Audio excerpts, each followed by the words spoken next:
എന്നും വൈകുന്നേരം ഞങ്ങളുടെ പറമ്പിൽ ആനയാണ്. ഒരു ദിവസം പോലും ഇല്ലാത്ത ദിവസമില്ല. ഇന്നലെയൊക്കെ ഉണ്ടായിരുന്നു. ആന ഇതിലേ ഇറന്നു പോകുന്നേ. ഈ മൃത്തോളം അങ്ങനെ ഇറന്നു പോകും. അതാ ഞാൻ കമ്പിയേറ്റ് ചെയ്യാനാണല്ലോ. ആ കമ്പിയേറ്റ് ചെയ്യണം ഇങ്ങോട്ട് കടന്നു വരാൻ വേണ്ടിയാ. എന്നാലും ആന കടന്നു പോകും. ആനപ്പേടിയിൽ ജീവിതം തന്നെ താറുമാറായ ഒരു ഗ്രാമമുണ്ട് പെരുമ്പാവൂരിൽ. വീട്ടിമുകൾ എന്ന ഗ്രാമം അക്ഷരാർത്ഥത്തിൽ ആനയുടെ വിഹാര കേന്ദ്രമായി മാറിയിരിക്കുകയാണ്.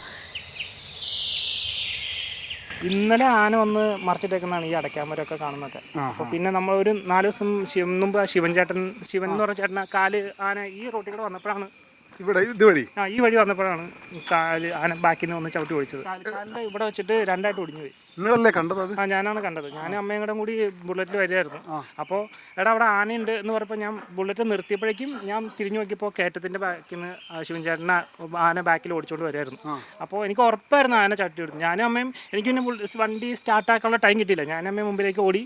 അപ്പോൾ തന്നെ ബാക്കിൽ നിന്ന് ഈ ശിവൻ ചേട്ടൻ്റെ കരച്ചിൽ ഞാൻ കേട്ടായിരുന്നു. പക്ഷെ ഞങ്ങൾക്കത് നിൽക്കാൻ എന്ന് വെച്ച് കഴിഞ്ഞാൽ 1 മിനിറ്റ് നിന്ന് കഴിഞ്ഞാൽ എന്നെ ആക്രമിക്കുമെന്ന് തോന്നിയതുകൊണ്ട് ഞങ്ങൾ അവിടെ നിന്ന് ഓടി രക്ഷപ്പെടുകയായിരുന്നു. ഞാൻ ശിവൻ ചേട്ടൻ്റെ അത് കഴിഞ്ഞിട്ട് തിരിഞ്ഞ് നോക്കുമ്പോൾ ആന ശിവൻ ചേട്ടൻ്റെ കാലൊടിഞ്ഞിട്ട് ശിവൻ ചേട്ടൻ്റെ റോഡിൽ കിടക്കുന്നു. ആന ശിവൻ ചേട്ടനെ നോക്കി നിൽക്കുകയാണ്. അപ്പോൾ അവിടേക്ക് പോകാനും പറ്റില്ല. ആന വേറൊരു ശബ്ദം കേൾപ്പിച്ച് ഇങ്ങനെ കുറുക്കിക്കൊണ്ട് അവിടെ നിൽക്കുക. ഇവിടെ ആളുകൾക്ക് ജീവിക്കാൻ കഴിയുന്നില്ല എന്ന് ഓരോ വീട്ടിലെയും എല്ലാവരും പറയുന്നു. ആന ജീവിക്കാൻ സമ്മതിക്കുന്നില്ല. എല്ലാ ദിവസവും ആനകൾ സന്ധ്യ ആകുമ്പോൾ വരാം. ഇവിടുന്ന് മാറി താമസിക്കണം എന്ന് ഞങ്ങൾക്ക് ആഗ്രഹമൊക്കെ ഉണ്ട്. പക്ഷേ അതിനുള്ള സാമ്പത്തികം ഞങ്ങൾക്കില്ല. അപ്പോൾ സർക്കാർ ദയവ് ചെയ്ത് ഞങ്ങളുടെ അവസ്ഥ കാണണം. ഇത് എത്രയും പെട്ടെന്ന് പരിഹരിക്കണം എന്നാണ് പറയാനുള്ളത്.